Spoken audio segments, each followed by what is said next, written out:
मैं स्पष्ट कर देना चाहता हूं, प्रदेश सरकार किसी भी विद्यालय को बंद नहीं करने जा रही है, किसी भी विद्यालय को बंद नहीं करेंगे। प्रदेश सरकार ने तय किया है कि इंटीग्रेटेड कैंपस बनने चाहिए बच्चों के लिए, जहां पे वह प्री प्राइमरी से लेकर के और सीनियर सेकेंडरी लेवल तक के स्कूल की शिक्षा प्राप्त कर सकें। उसी के मॉडल दिए गए हैं अटल आवासीय विद्यालय। पांडे जी मैं जाऊंगा, यहां पे हमारे श्रम और सेवायोजन मंत्री हैं राजभर जी, श्री अनिल राजभर जी से कहूंगा कि एक बार आपको अटल आवासीय विद्यालय का दौरा करवाएं।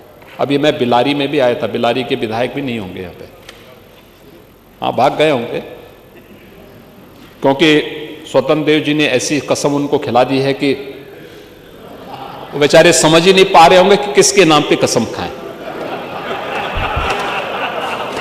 ऐसी कसम मत खिलवाया करे जी। नहीं मैं वही कह रहा हूं ना, किसके नाम पे करें, और खन्ना जी किसके नाम पे कसम खा देंगे।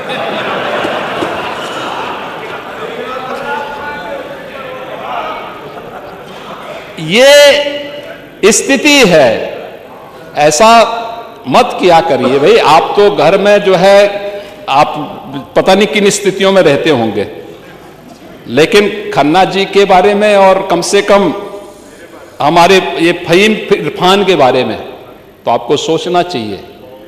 वो बेचारा भी अपनी किस्मत को कोस रहा होगा कि आपने ऐसी कसम खिला दी।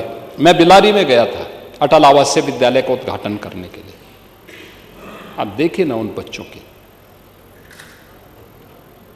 आप अपने बच्चों को तो विदेशों में भेजते हैं पढ़ने के लिए, श्रमिकों के बच्चों के विद्यालय को बंद करते थे, उनके लिए कोई सुविधा नहीं देते थे। आज श्रमिकों के बच्चों के लिए, निराश्रित हो चुके बच्चों के लिए अटल आवासीय विद्यालय हम बना चुके हैं। और यही नहीं बना रहे हैं, कैंपस जो हम बनाने जा रहे हैं, अभी सीएम अभ्युदय विद्यालय, पीएम श्री विद्यालय और सीएम कंपोजिट विद्यालय एक मॉडल बनने जा रहे हैं।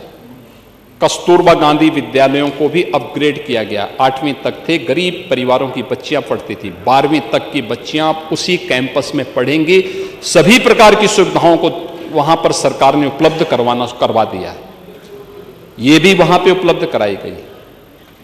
और 29,000 से अधिक जिन विद्यालयों की बात कर रहे हैं, 27,000 विद्यालय हैं, 27,000 विद्यालयों को हमने स्वेच्छा से इस बात के लिए कहा कि जो विद्यालय चाहेंगे, 50 से कम छात्र हैं तो 1 किलोमीटर के दायरे में, 1 किलोमीटर का दायरा बहुत लंबा नहीं होता। पांडे जी आप 4-4 किलोमीटर जाते थे,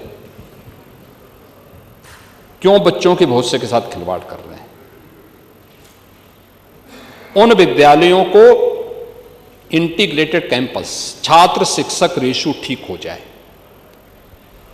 छात्र शिक्षक रेशियो कम से कम 3 शिक्षक जरूर हो उन विद्यालयों में। अगर छात्र संख्या ज्यादा है, शिक्षक की संख्या बढ़ाइए। हमने इस बात को कहा है कि 22 छात्रों पे 1 शिक्षक की उपस्थिति जरूर हो, यह अनिवार्य किया जाए।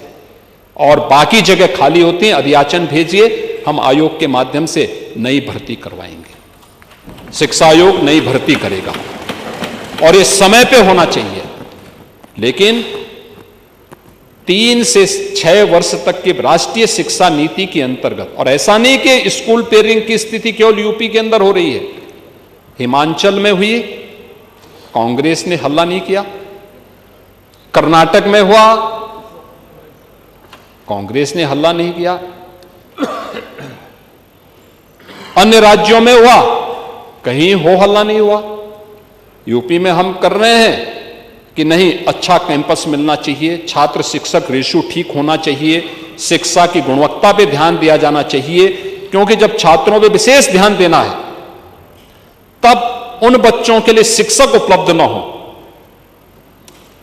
क्या स्थिति है, कहां आप देश के भविष्य के साथ खिलवाड़ करेंगे। ऐसा नहीं कि पिछले 8 वर्ष में जो परिवर्तन किए गए इसके परिणाम आज नीति आयोग इसको स्वीकार करता है।